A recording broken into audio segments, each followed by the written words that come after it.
విశ్వ విజేతలు యావత్ ప్రపంచాన్ని జయించగలిగే ఇద్దరు రాజులు, కానీ భారత్కు వచ్చి వణికిపోయారు. ఇంకా చెప్పాలంటే జీవితంలో మొట్టమొదటిసారి జయించలేక ఓడిపోయి వెనుతిరిగారు. Alexander the great, Genghis Khan. యవన సేనలో యువరాజు అలెగ్జాండర్ ది గ్రేట్ పడబడ నుంచి తన యుద్ధ నీతులతో యావత్ ప్రపంచ దేశాలను గెలుస్తూ వచ్చాడు. అలాగే భారత్ను గెలవాలని అప్పటి సింధు నది వద్దకు వచ్చి అక్కడున్న రాజైన పురుషోత్తముడు యుద్ధంలో గెలిచి మరీ ఆక్రమించలేక ఓడిపోయి వెనుదిరిగాడు తన మాతృభూమి వైపు. కొంతకాలానికి తను ఆరోగ్య పరిస్థితుల చేత లేగు వ్యాధితో చనిపోయాడు.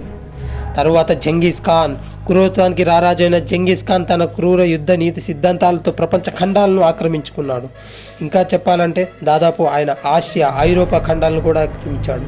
అంటే దాదాపు భూమి 25% భూమిని ఆక్రమించాడు. ఆ తర్వాత తన చూపు ప్రపంచ దేశాలు స్వర్గభూమిగా భావించే భారత్ వైపు మళ్ళింది. ఆ దిశగా తను అడుగులు వేశాడు. కొంతకాలానికి తను సింధు పరివాహక ప్రాంతాలలో జలాలుద్దీన్ అనే రాజుతో యుద్ధానికి పూనుకున్నాడు. కొంతకాలానికి తనతో యుద్ధంలో గెలిచి తర్వాత తను భారత్ వైపు గెలవాలని భారత్ను ఆక్రమించారు దిశగా ముందుకు సాగాడు. కానీ ఆ ప్రకృతి విపత్తులతో భయాందోళనకు గురైన జంగీస్ ఖాన్ తన జీవితంలో మొదటిసారి భయంతో వెనుతిరిగాడు. ఆ తర్వాత కొంతకాలానికి గుర్రం మీద నుంచి పడిపోయి చనిపోయాడు. ఈ దేశాన్ని గెలవగలిగారు కానీ ఆ తర్వాత ఆక్రమించలేకపోయారు. ఇదే ఈ దేశం యొక్క గొప్పతనం.